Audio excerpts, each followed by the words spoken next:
हम इनसे जानना चाहते हैं आखिर कायस्थ किस वर्ण में आता है। अपनी काया से एक ऐसा वर्ण पैदा किया कायस्थ का जो चारों पे कंट्रोल करे। अब वो नेताजी को पता नहीं क्यों लग रहा है कि वो दलित हैं। मुझे तो नहीं लगता है कि उनके लिए कहा गया होगा। यादव के बंगले के सामने भी लग गया मैं शूद्र हूँ। जब भगवान राम ने पूजा होगा उन्हें तो शूद्र समझ के तो नहीं पूजा होगा। फुल्का खाने के पहले कभी कोई पूछता है कि किस जाति वाला फुल्की बेच रहा है। एक तो हम परसेंटेज में कम है, हमारी आबादी कम है। दूसरी, मैं किसी वर्ण में नहीं हूं इसलिए मुझे शूद्र मान लिया जाए। बिहार हाई कोर्ट में एक मुकदमा दायर किया था, कायस्थों को शूद्र घोषित कर दिया जाए। जीवन जीने की शैली रामचरितमानस में। हिंदू वर्ण व्यवस्था को लेकर के एकदम बवाल मचा हुआ है। ब्राह्मण, क्षत्रिय, वैश्य, शूद्र, ये 4 वर्ण हैं। इन सब के बीच हम बातचीत करने के लिए यहाँ मौजूद हैं वरिष्ठ अधिवक्ता हैं जितेंद्र श्रीवास्तव जी। हम इनसे जानना चाहते हैं आखिर कायस्थ किस वर्ण में आता है।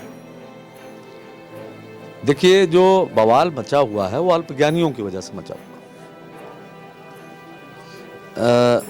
अगर पूरी तरह से जाने, वैदिक व्यवस्था जो थी उसमें ये जो वर्ण थे तब भी थे, लेकिन कर्मणा थे, जन्मना नहीं थे। विवाद हुआ जब लोगों ने जन्मना मानना शुरू कर लिया। जहां तक कायस्थ की बात है, कायस्थ के जो भगवान हैं वो महाराज चित्रगुप्त, और ये महाराज चित्रगुप्त वैश्विक न्यायाधीश हैं,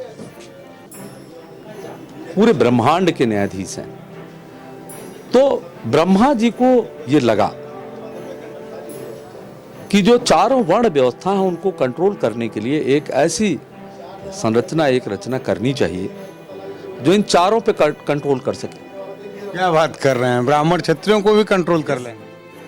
इसीलिए ब्रह्मा जी ने अपनी काया से, कायस्थ, उनकी काया से अस्था, माने उन्होंने कायस्थ को बनाया बुद्धि से भी, बल से भी, और वैश्य से भी, और शूद्र से। इसका आप ये जान लें कि आप अपने यहां ही देख लें, बुद्धिमत्ता जिसको भी देख लें कौन कितना बुद्धिमान है। चाहे आप वो बाबू राजेंद्र प्रसाद जी से शुरू करें, चाहे अगर आप ताकत में करना चाहें तो आप जनरल करियप्पा को भी और नेताजी सुभाष चंद्र को भी देख सकते हैं। इसी तरह से और सारी विधाओं में तो उन्होंने क्या किया कि एक अपनी काया से एक ऐसा वर्ण पैदा किया कायस्थ का जो चारों पे कंट्रोल करे। में आते हैं, जर्नल में हैं, बैकवर्ड में हैं, एसपी में हैं, कहाँ? हम कर्मणा पे विश्वास करते हैं ना। पूजा हमारे भगवान की होती है, सभी करते हैं। केवल हमारी जिम्मेदारी नहीं है कि कलम की पूजा मैं भी करूं। आप करते हैं ना, मैं तो करता हूं। आप कलम का इस्तेमाल करते हैं, जो अस्त्र शस्त्र है आपकी पूजा करनी चाहिए। अब सवाल कहां से पैदा हुआ? जब सबने अपना अपना पूजा करना, सबको सबका करना चाहिए। कहीं ये तो पूरा दोष बढ़ा जा रहा है पंडितों पे कि पंडितों ने जातियां बना दी, लेकिन कलम तो आपके पास है, कहीं आपने तो पूरी गड़बड़ी नहीं कर दी। ये गलत बात है। ये जो भी विश्लेषण हो रहा है कि ब्राह्मणों ने किया, क्षत्रियों ने किया, ये अल्प ज्ञान है। मेरा तो साफ साफ कहना है कि ज्यादा विश्लेषण ब्राह्मण कर रहे हैं, इसलिए उन पर उंगलियां उठ रही हैं। मुझे विश्लेषण करना चाहिए। मैं कहता हूं कि तुलसीदास जी ने उस समय सैकड़ों वर्ष साल पहले क्या सोच के लिखा होगा, ये मैं नहीं बता सकता। जाकी रही भावना जैसी, प्रभु मुहूर्त देखी तिन तैसी। बात समझ रहे हैं कि नहीं समझ रहे? यहां विवाद इसलिए ब्राह्मणों पर उंगलियां उठने लगी हैं, या इसलिए इंगित किया जाने लगा है कि कोई कह रहा है कि नारी ही नहीं बोले थे, वो तो रारी बोले थे। कोई कह रहा है शूद्र नहीं बोले थे, क्षुद्र बोले थे। ये विभ्रांतियां पैदा करती हो रही हैं, और इसलिए पैदा हो रही हैं कि तरह तरह की बातें लोग उठा रहे हैं। मैं तो कहता हूं कि ऐसे संवेदनशील बिंदुओं पर कोई टिप्पणी करनी नहीं चाहिए। ये जरूर है कि जो अपने आप को प्रताड़ित महसूस करता है वही अपने आप को आजाद होने की बात भी करता है। अब वो नेताजी को पता नहीं क्यों लग रहा है कि वो दलित हैं, मुझे तो नहीं लगता है कि उनके लिए कहा गया होगा। अरे किस नेताजी की बात कर रहे हैं? हाँ हाँ, अरे किस नेता की स्वामी प्रसाद मौर्य जी की बात कर रहा हूँ। अखिलेश यादव भी तो कह रहे हैं कि हम शूद्र में आते हैं। नहीं, वो तो कह रहे हैं ना, अब तो वही नहीं कह रहे हैं, अब तो अखिलेश सिंह के यादव के बंगले के सामने भी लग गया मैं शूद्र हूँ। तो आपको लगता है क्या ये शूद्र हैं? लाला भी तो कायस्थ भी तो नहीं है। मैंने क्या कहा आप, जब ये आरक्षण लागू हुआ था तो कहा गया था कि 10 साल में रिव्यू करेंगे, और 1950 से लेकर आज तक मंडल आयोग के लागू होने के बाद ही समझ लीजिए आप, मंडल आयोग से लागू होने के बाद भी आज 40 साल होने जा रहा है, 40 साल करीब होने जा रहा है। जितने भी रिव्यू हुए कोई उसमें कमजोर मजबूत नहीं मिला। ये नेताजी की जो धन संपत्ति है, जो पढ़ाई लिखाई है, जो इनका वो है, मैं इन्हीं की बात नहीं कर रहा हूं। जो भी इस श्रेणी में चले गए उनको अपने आप शूद्र कहना ही नहीं चाहिए। ये राजनीतिक बातें जो हैं वो अपने लिए नहीं, अपनी जाति के लिए, अपने वर्ग के लिए, उनको उत्साहित करने के लिए, उनके मन में भरने के लिए कि मैं आपके लिए लड़ रहा हूं, इसलिए बोल रहे हैं, अपने लिए थोड़ी बोल रहे हैं। ना वो शूद्र की स्थिति में है, ना उनको शूद्र कहना चाहिए अपने आप। दूसरा चीज ये कह रहे हैं चारों वर्णों में कायस्थ भी कहीं नहीं है, तो क्या कहेंगे? किस वर्ण में आता है संवैधानिक रूप से? किस वर्ण में? मैं किसी से कोई बात नहीं करना चाहता हूं। आप गुप्त महाराज की ओम यमाय धीमहि चित्रगुप्ताय वै नमः मंत्र स्थापना के समय किया जाता है कि नहीं?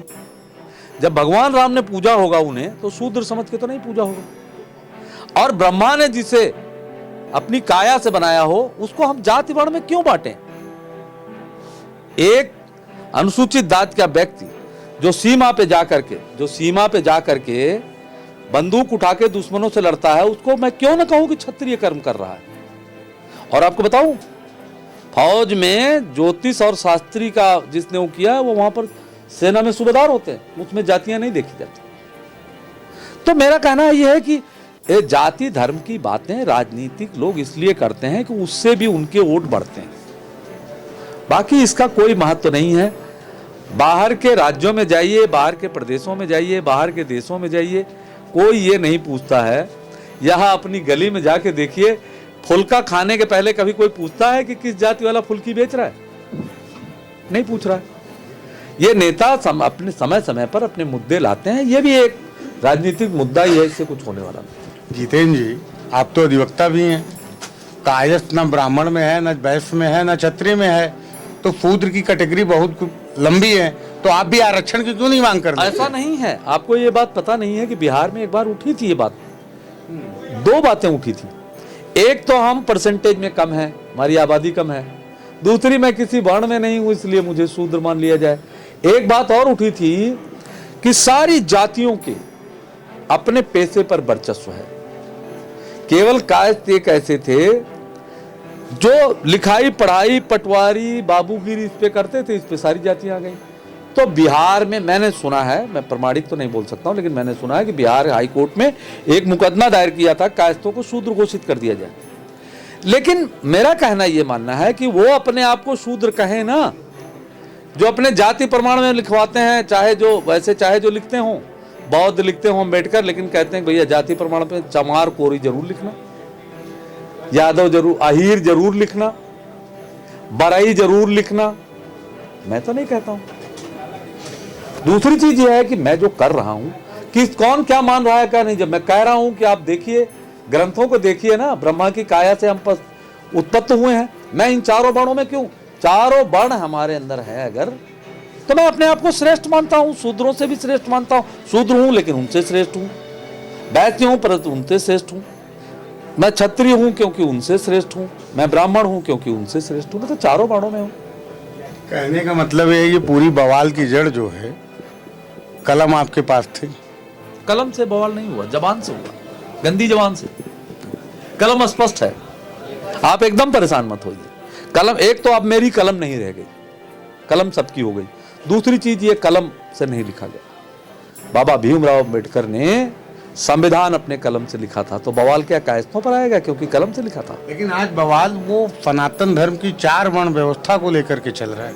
जो नहीं समझ रहे हैं वही कर रहे हैं। मैंने तो कहा ये आपको अगर अच्छा नहीं लग रहा है सनातन, तो वैदिक व्यवस्था आप जान लीजिए।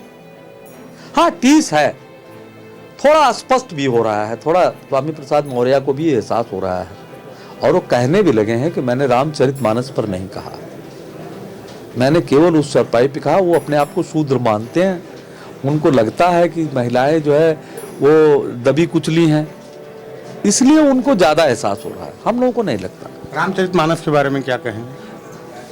एक ऐसा ग्रंथ जिसे सबको मानना चाहिए, और कुछ तो नहीं, लेकिन मैं जानता हूं कि जीवन जीने की शैली रामचरितमानस में लिखी हुई है, और उसे पढ़ करके अपने जीवन को तारा जा सकता है। ये थे जितेंद्र श्रीवास्तव जी। ऐसी और शख्सियत के साथ हम फिर हाजिर होंगे। कैमरा पर्सन रमाशंकर के साथ मैं अनिल पाठक, NDTV भारत। सब्सक्राइब कीजिए आपका अपना चैनल NDTV भारत।